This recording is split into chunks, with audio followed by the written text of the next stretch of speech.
From JBS Studios in Greater New York, this is the JBS News Update with Teisha Bader. I'm Teisha Bader with the JBS News Update for Friday, June the 29th, 2018.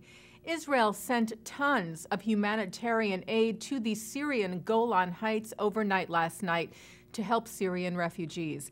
The IDF delivered 60 tons of aid, including 300 tents, 13 tons of food, 15 tons of baby food, 30 tons of clothing, medical equipment, and medicine across the border to help the 120,000 Syrians who are fleeing from the area of Deraa, where the Syrian regime recently stepped up attacks with major airstrikes in the area earlier last night. The IDF said the refugee camps near the border with Israel have seen an influx over the last few days, citing the deteriorating conditions in the camps. They said that the IDF has provided life-saving humanitarian aid to Syrian civilians through Operation Good Neighbor for several years as a goodwill gesture, while maintaining a policy of non-intervention in the Syrian conflict. An IDF General Chief of Staff, Lieutenant General Gadi Eisenkot, is in Washington on the invite of his American counterpart. Eisenkot flew to the U.S. yesterday for an official visit as the guest of the U.S. Chairman of the Joint Chiefs of Staff, General Joseph Dunford. Eisenkot is meeting with U.S. military and defense officials to discuss, quote, military cooperation in the face of significant defense challenges in the different regions of the Middle East, likely to include the situation in Syria. Some 2,000 Palestinians rioted today at the Gaza border fence. Arson balloons and kites were once again sent over the fence from Gaza into Israel, sparking about 15 fires on the Israeli side. The IDF said it used riot control measures to deal with the crowds, including tear gas. Palestinian media said a number of rioters were injured. Meanwhile, Israel's Channel 2 reports on a new measure being used by the IDF to contend with the flaming kites and balloons.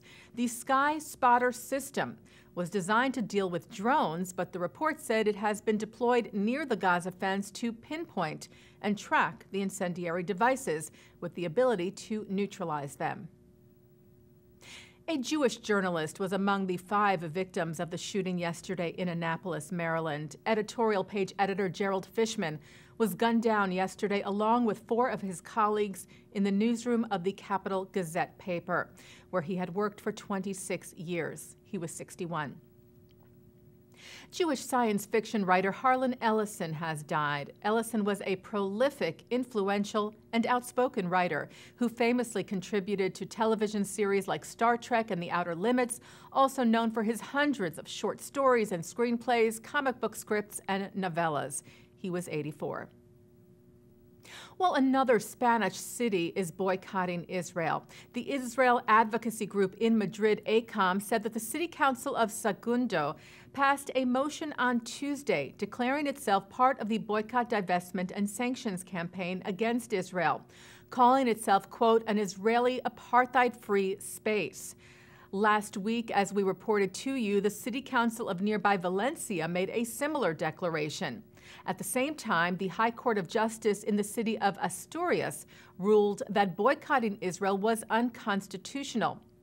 The City Council of Castrillon passed a similar BDS motion back in August of last year, and a regional court there threw it out, declaring the action discriminatory.